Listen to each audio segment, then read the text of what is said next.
I feel good. Next time y'all see me on next Sunday, I'll be 31 years old. Watch this. I'm getting old, Bishop. I'm playing. I'm playing. 31. I'm definitely excited. This Sunday, when I was going over, when God was speaking to me on what to preach, I said something last week, and I want to expand on it a little more. And I didn't, expect for it to be a part 2, but I guess God just having his way. But last week we talked about stop running. And the choices that we make, we have a choice to either run to God or run away from God when we are blessed with an assignment. And so I want to talk about that a little more. Like last week I brought up from the very beginning, God gave us this unique gift of choice. This unique gift of choice. We have the power to choose. We have the power to make a decision. And we have to understand that with that power of making a decision, we have to accept that it might be a good decision or a bad decision. But no matter what, it's a decision that you made. And one thing that I really can't stand, and if you honest right now, you could be honest. We all honest. Be honest. One thing I can't stand is when people blame you for a decision that they made. Don't that bother y'all when somebody is blaming you for a decision they made? Like, don't blame me. You decided to walk out the house looking a mess. No, don't blame me. You knew what you was wearing. Don't blame me for a decision that you made, because you knew what the decision you was making. And so don't blame me. You chose to wear that outfit. You chose to make that decision. And we like to blame others for a decision that we made. Like, one thing about me, I do not like leftovers. Like, I don't like having food left. Like, if it's in front of me, I'm going to eat it all. Like, I don't like having food left, and it bothers me because a lot of times my wife will make a plate and it has a lot of food on it, and then I get upset. Because now I got to eat all this. And she's like, brother, you don't have to eat all of that. You can put it up if you want to. But I'm sitting there blaming her when I eat the whole plate because now I'm upset because I feel greedy. And I'm putting the blame on her for a decision I made. I decided to eat all that food. I didn't have to, but I made that decision. And so it's like, stop putting the blame on people for a decision that you made. We grew up in the same neighborhood. We had the same adversity. So don't blame me for you decided to go a different path. People put the blame on you because you chose to go a different path. Like, no, but we grew up in the same area. We had the same options. I chose option A, you chose option B, and now you're not liking the option that you chose. So don't blame me. But we want to blame others for a decision that we made, but we have the power to choose. And unlike the rest of God's physical creation, we do not react off natural instinct. We react by choices. What separates me from my dog is that she reacts off animal instinct. She can't help some of the stuff that she does. Where me, I have a choice on how I respond. That's amazing. We get to choose our response. Yeah. We get to choose our reaction to things. They say life is 10% what happens to you, 90% of the reaction, right? So that means we get to choose our reaction. We get to choose our reaction. We get to choose how we react to petty. Yeah. We get to choose how we react to wrongdoing. We get to choose how we react to just a nasty attitude. How do you react when somebody treating you wrong? How do you react when somebody disrespecting you? How do you react when a fast food place gets your order wrong? We get to choose our reaction. We get to choose our response. So how do you choose to respond to wrong? We get to have a choice because we're not robots. We're not programmed to do when God puts something on our heart to do. We're not programmed to just do it without any attitude, without questions and concerns. Let's be honest, we have questions and concerns when God drops something in our heart. We have a question like, God, are you sure? You mean me? Of all people? Like, look at Moses. When God put it on his heart to go lead his people out of Egypt, talk to Pharaoh. Who am I? You sure you got the right person? And how many of us sound like that when God is speaking to us on what to do? And we have questions and concerns. Because there's times in my life where I do not feel like doing what God has wanted me to do. I don't feel like apologizing. I don't feel like, donating that much money. I didn't feel like moving back. But like I said last week, God does not care about if you feel like doing it or not. He's not going to ask you, hey, do this for me if you feel like it. No. That'll be funny, though, but no. Like, if you feel like doing this for me, you can go ahead and do it. No. Like, where are all the parents standing here? Make some noise. Make some noise in the chat if you're a parent. What you tell your kids, I don't care if you feel like doing your chores or not. It better get done. I don't care if you feel like doing homework, it better be done. And guess what? By the time I come home. That's the threat right there. By the time you come home, and then kids like, what time you come home? Don't worry about it. There's plenty of times where, like, during the summer when I know I got to cut grass, and my mom be like, this grass better be cut by the time I come home. And then as we look at the time, we got 30 minutes. Let's hurry up. But that's what it is. We look at, you don't care if you feel like doing it or not. It doesn't matter. God wants you to simply do it. He gave us the power to make choices. But this is what he wants us to understand about the choices we make, the decisions that we make. Every decision has a consequence. Every decision has a consequence. And before you make a decision, ask yourself, are you prepared to live with the consequence? Like I said, we get to choose how we respond. So you need to ask yourself, if I respond this way, am I prepared to deal with the consequence? Yes, your boss is getting on your nerves and you want to cuss them out. You respond that way. Are you prepared to lose your job? So what your parent getting on your nerves? You want to cuss your mom out? Are you prepared to lose your life? All the black mamas, I be seeing some of my friends talk to their mother crazy, and I'm like, oh, couldn't be Robin Lachelle Nichols. Or May Pounds, God forbid. Be prepared to lose your life if you respond that way. Love you, mama.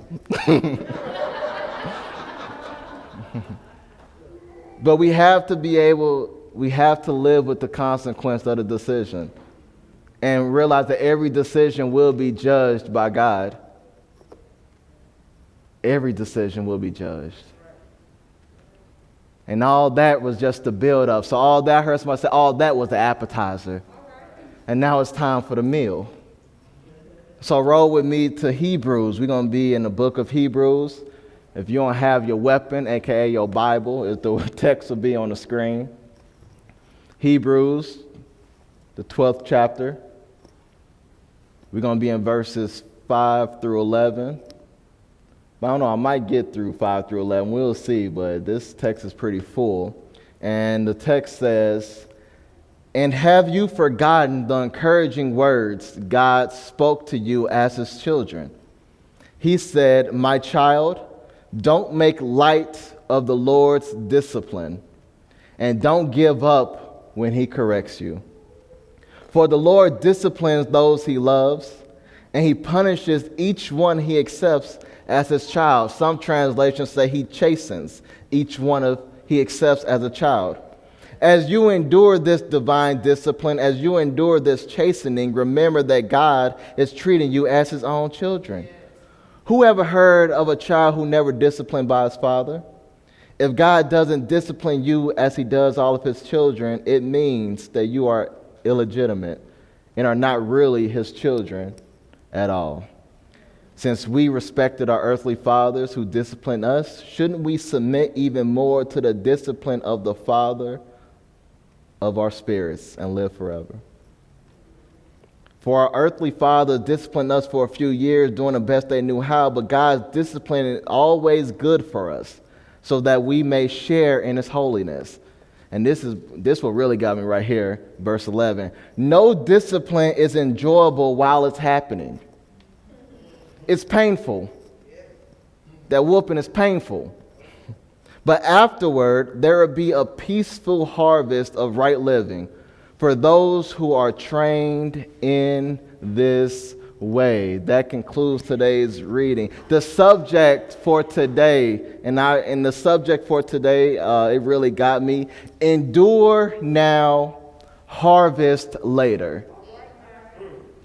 Endure now, harvest later. I don't know what you're going through right now, but some people feel like giving up.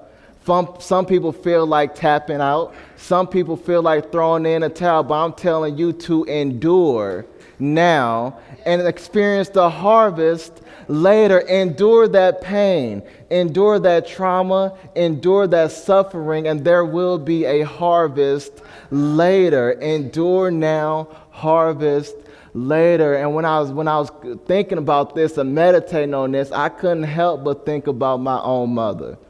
The seasons you have to endure. Endure the season of divorce. Endure the season of raising 2 Irish twin boys. Endure the season of staying up late, going to games, going to Bible studies, going to baseball games, football games, basketball games. Endure the season of working night shifts and then waking up and still coming in church. Enduring the season and now experiencing the harvest later. The harvest. She living her best life right now. I don't know if you've been peeping. That harvest paid off. See, I know it sometimes she felt like giving up. Sometimes she felt like saying, forget it.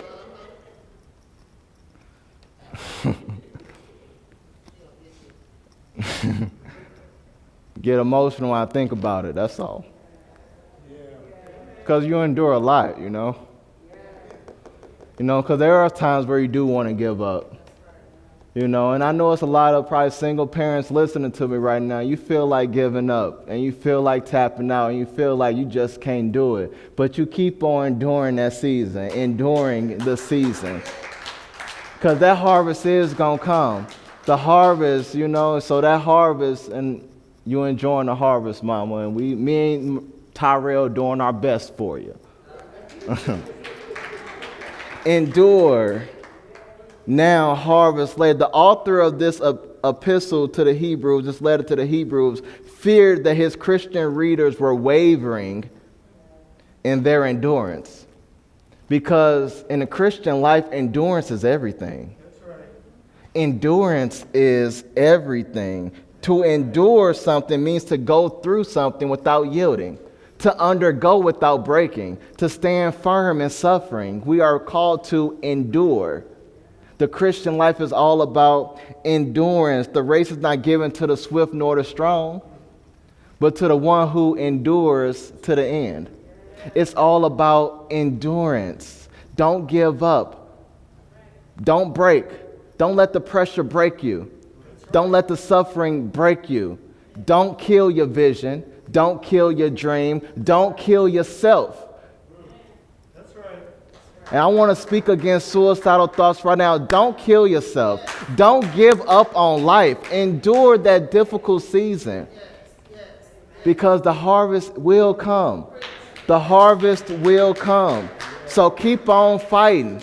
Keep on believing, keep on living, because the harvest is coming. And if you're expecting a harvest right now, make some noise.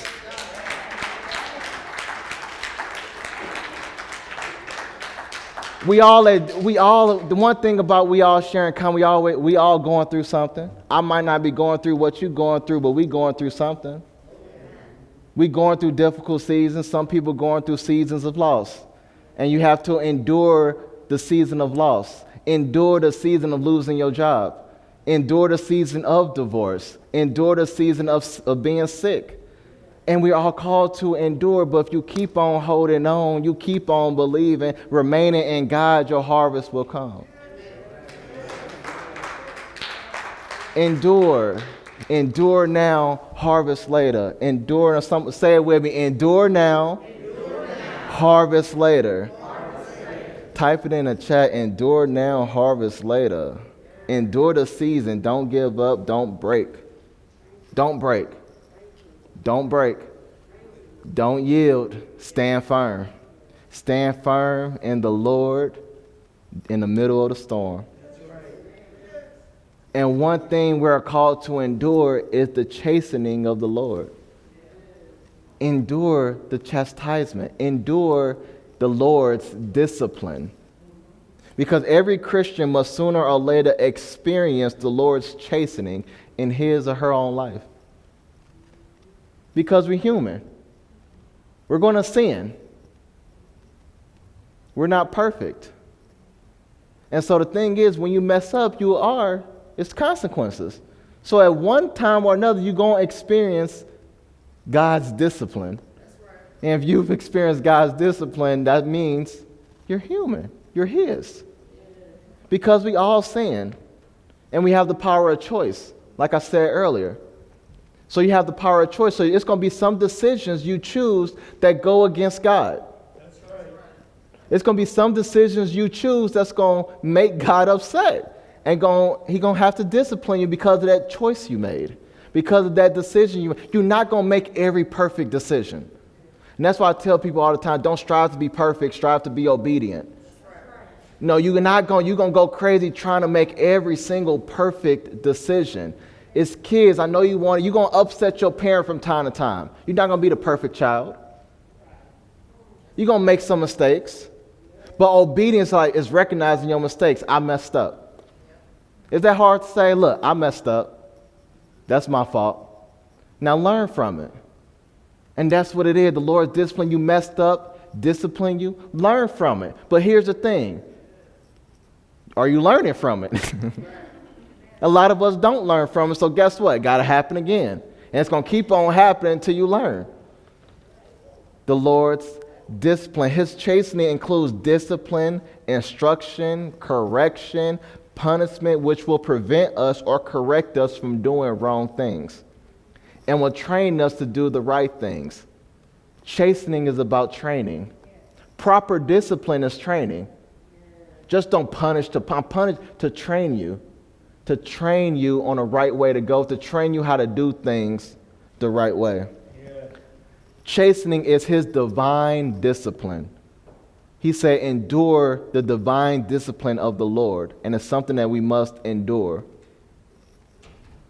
Endure. Don't give up when you're being corrected by the Lord. Don't give up when a storm is in your life to discipline you. Don't give up. And yes, storms do come to discipline you. We talked about that last week when Jonah sent a storm to get his attention. The discipline of the Lord. But here's the thing. We are out here making light of the Lord's discipline. Making light. And in this text, what do you say? My child, don't make light of the Lord's discipline. And what's light? Making some light, making a joke about it, treating it not serious. No, he's saying don't make God's judgment, don't take it for granted. Don't take it light at all. It's a serious thing.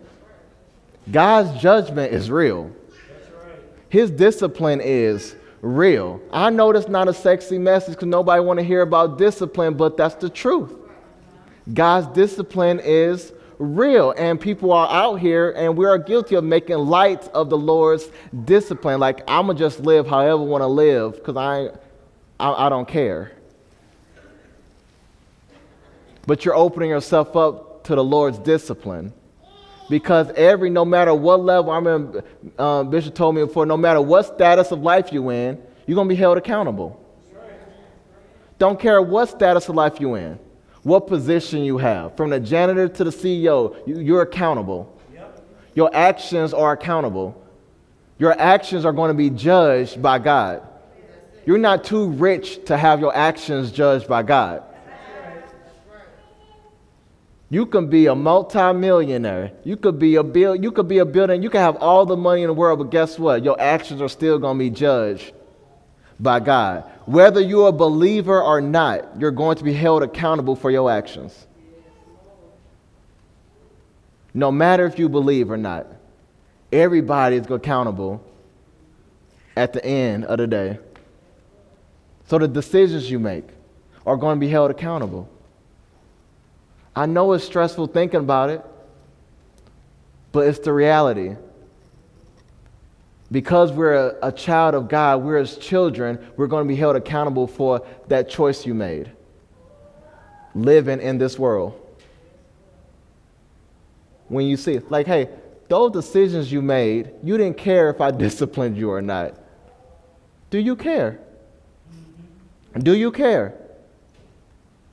Don't make like the Apostle Paul wrote in Galatians 6:7, don't be deceived. God cannot be mocked. A man reaps what he sows. I like how that was the NIV. The NLT say, don't be misled. And there's people out here being misled, taking God's discipline for light. Don't be misled, because you will always harvest what you plant. And so these decisions that you made in the past, you're going to reap them in the future. I'm in my early 30s. And the decisions I made in my 20s affect your 30s.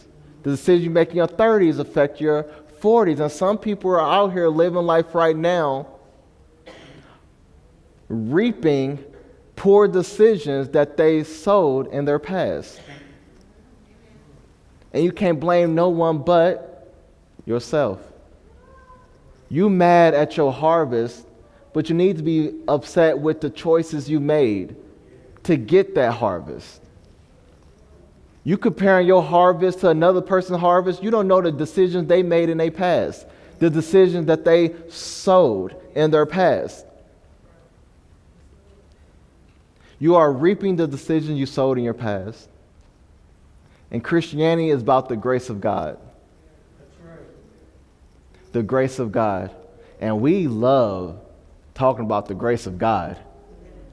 We love to talk about His forgiveness, His grace, and His mercy. Because what's grace? Giving us something is His unmerited favor.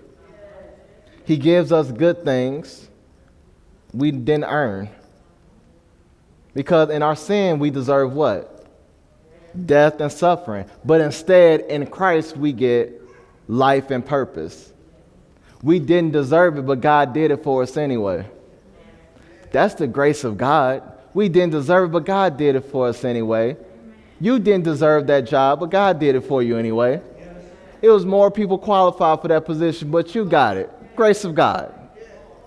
The grace of God got you that job. The grace of God got you that position. The grace of God is seeing you through. And you sitting there taking credit, but no, boo-boo, that was the grace of God. That was the grace of God who got you where you are right now, because you did not deserve it. You didn't deserve to pass that test. You didn't study at all. Your whole method was when in doubt, pick C.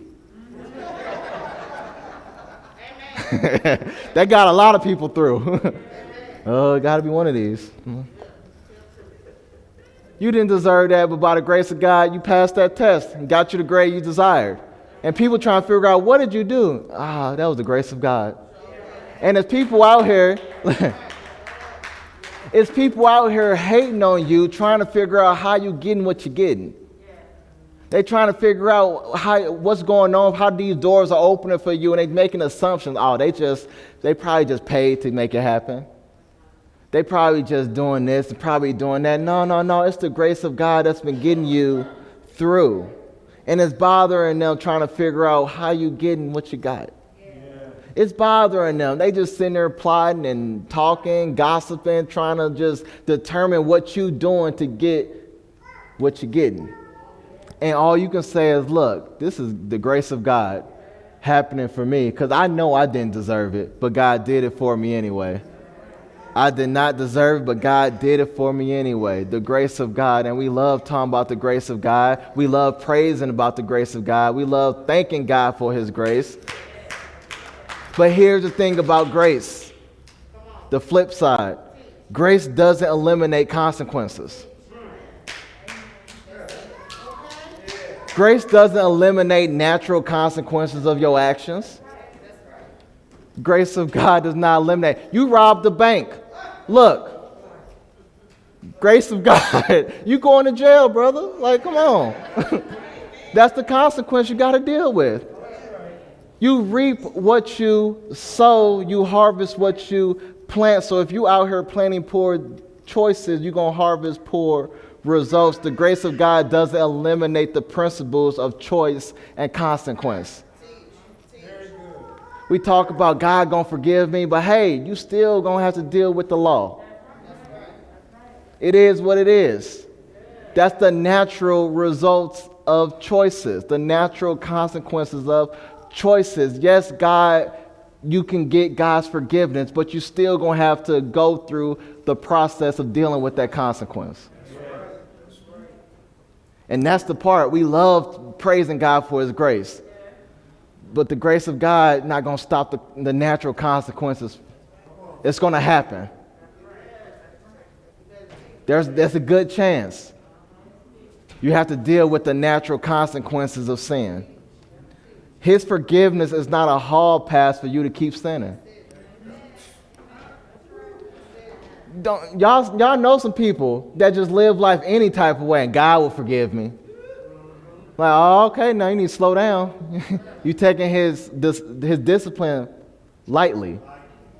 You making light of his discipline, because yes, we have the power of choice. You can choose to live life however you want to live, but that does not mean you're not going to suffer the consequences of your actions. It's not a hall pass for you to keep sinning. His grace does not eliminate the principles of choice and consequence. You chose to make that decision, and you knew the consequence that might come with it. You chose to cheat. You chose. Now you have to suffer the consequence. You have to suffer the consequence. You chose to have unprotected sex.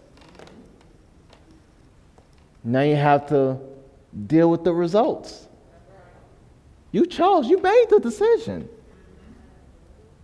You chose. You chose to eat all that food.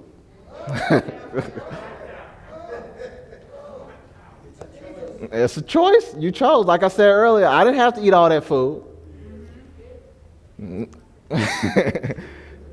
You chose. You chose to make that decision that went against the instructions of God, and then you have to deal with the consequence, which is sad. It's sad. It's painful. It hurts, because you do, like, I messed up. God forgive me. You still might have to deal with the consequence of that decision. Yeah. My heart goes out to the breaking news story of the NFL player. That situation. Second year in the league, that one decision he made not only ended his career, a lifelong career he was fighting for and dreamt of, but also ended the life of a young woman. One poor decision affected his whole life and affected the family. One night of pleasure. One night. And yes, people can forget. It's going to be hard.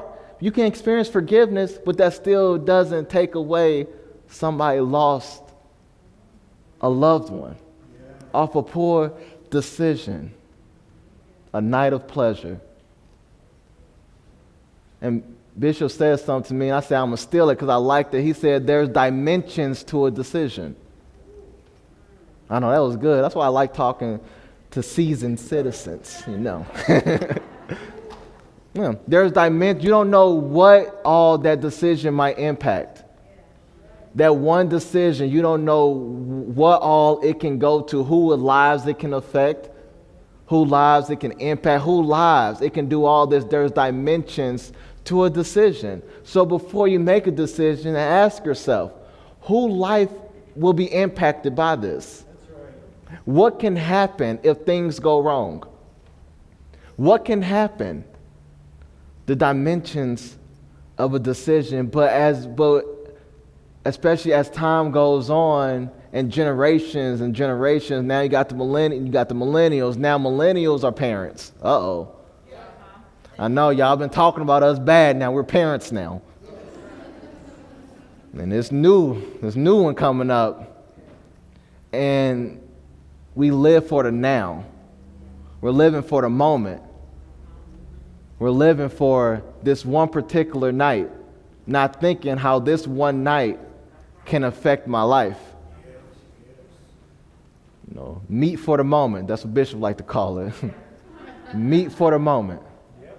We see it, we like it, we want it, and next thing you know, we're dealing with the consequences of it. Because we just couldn't control that one night. One poor choice can change the trajectory of your life, because there's consequences of decisions.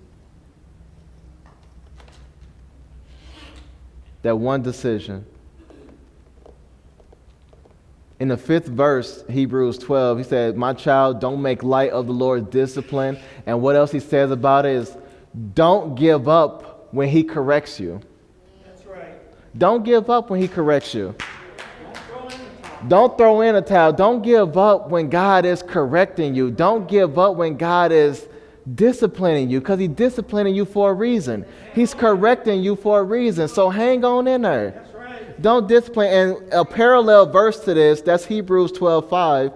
Don't give up when he corrects you. And Proverbs 3:11, my child, this is Solomon speaking to his son, my child, don't reject the Lord's discipline. And he said, don't be upset when he corrects you. So Hebrews, don't give up when he corrects you. And Proverbs, don't be upset when he corrects you. So if you combine both of them, my child, don't make the light of the Lord discipline and don't reject his discipline. And don't be upset or give up when he corrects you. So don't reject it and don't make light of it. And don't be upset and don't give up under correction. Because let's be honest, people do not like being corrected. People do not like being corrected. And as generations go on and on and on, people will fight you if you correct them. People don't like being corrected. That's crazy. If you're wrong, you're wrong. No. Because if you correct, it's like it's so, sensitivity is at an all-time high. You talk about PC and the sensitivity and all that stuff. And it's like, don't correct me. Don't, tell me I'm wrong. Yeah. Like any teachers in here? Teachers, if you're a teacher in here online, one thing I was talking to a friend that's a teacher, and I said, hey, I heard that y'all can't grade in red pen no more. She said, yeah, we can't. I said, why is that? She said, because when kids saw the red ink, they knew that they were being corrected and they got discouraged. I don't try to laugh either, but I'm like, are you serious? Like, yeah. That's why we're raising a bunch of women. They can't stand the red ink. They see it, they shut down. They don't know how to handle the red ink. I said, you don't know how to handle red ink? Oh, God. Life is going to eat you alive.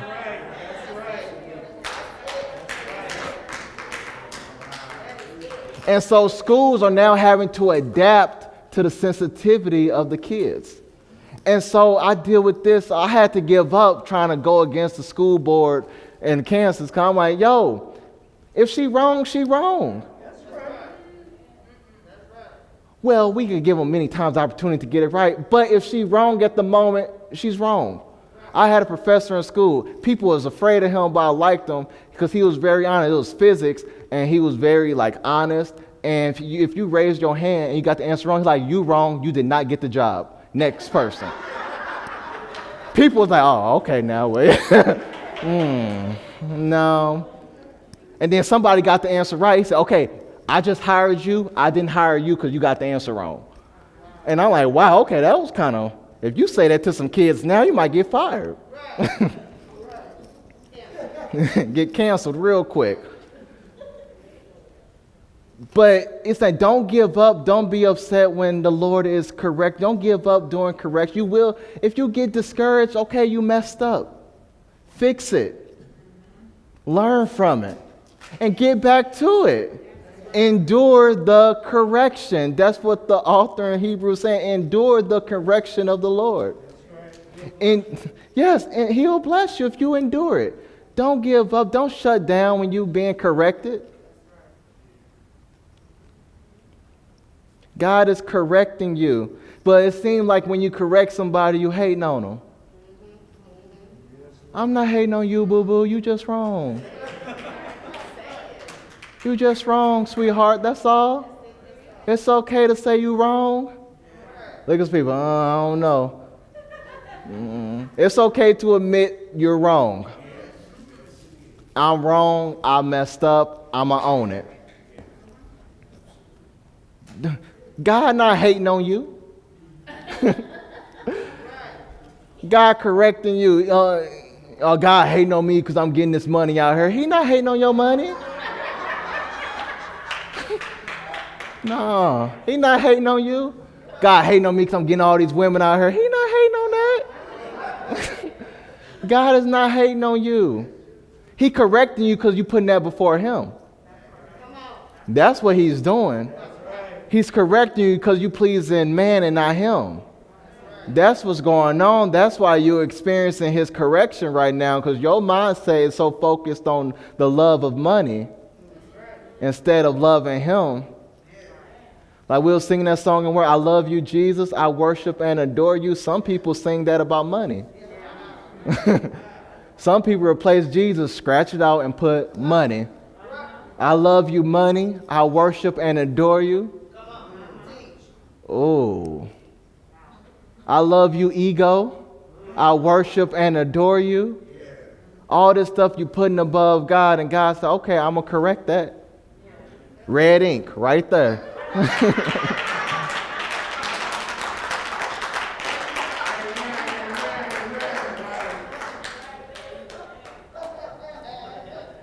Next time I do this, the subject going to be red ink. And I know no kid's going to watch it. But don't give up when he's correcting you.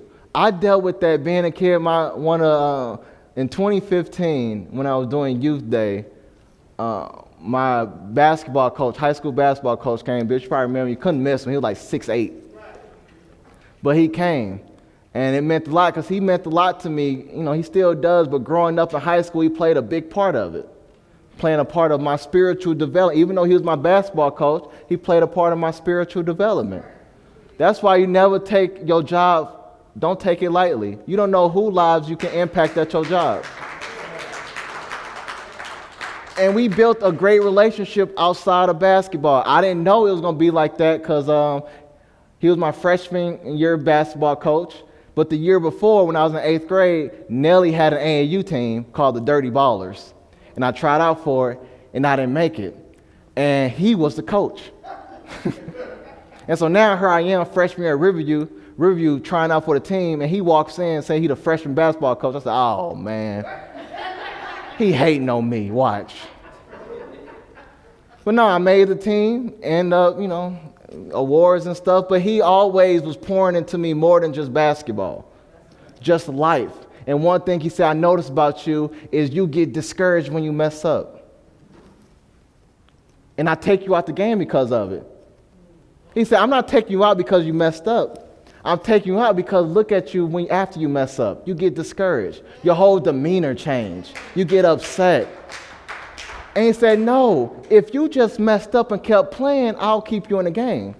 But you messed up and you shut down, and now I got to take you out. He says, so your response to your mistake is why I'm taking you out the game.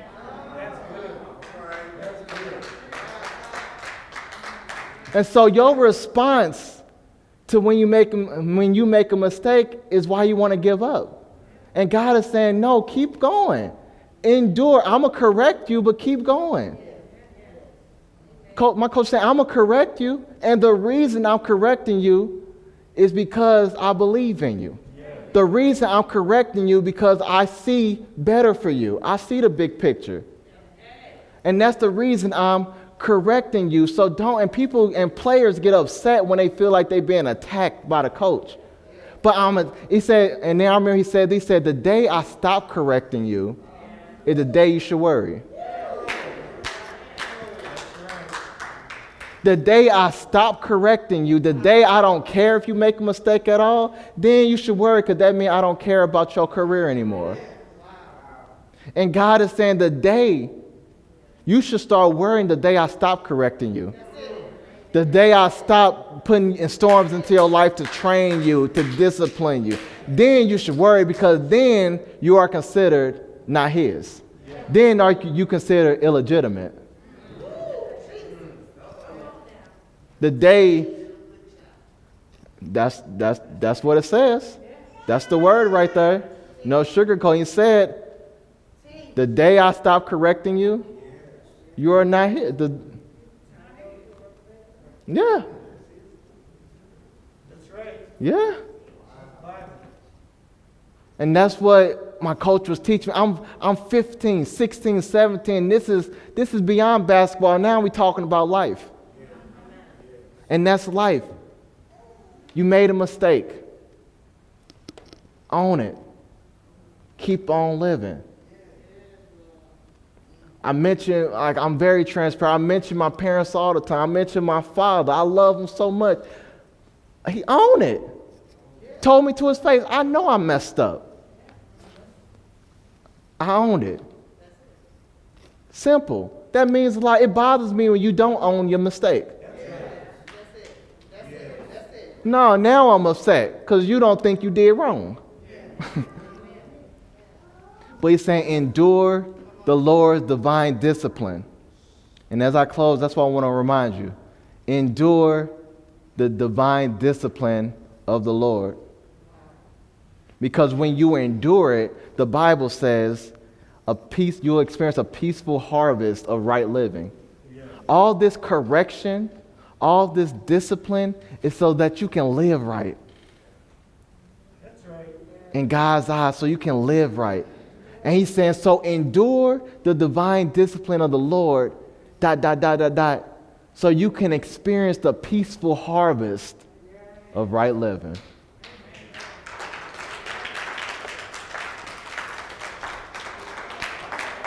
Don't give up.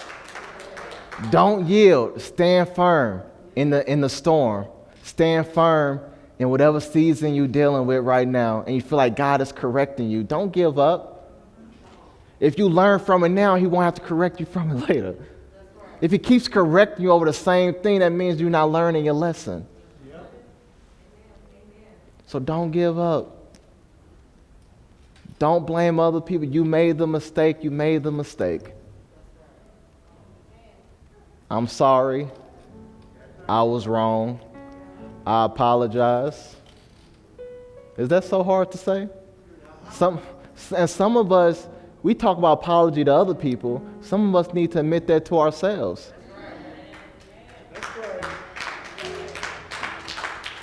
We beating ourselves up from decisions we made. Everybody moved on from the decision but you. And you need to look yourself in the mirror and say, I'm sorry. I messed up. And I'm going to do better. That's right. I'm going to do better. I don't strive to be perfect. I strive to be obedient. I hope this word helped you. Hope this word blessed you.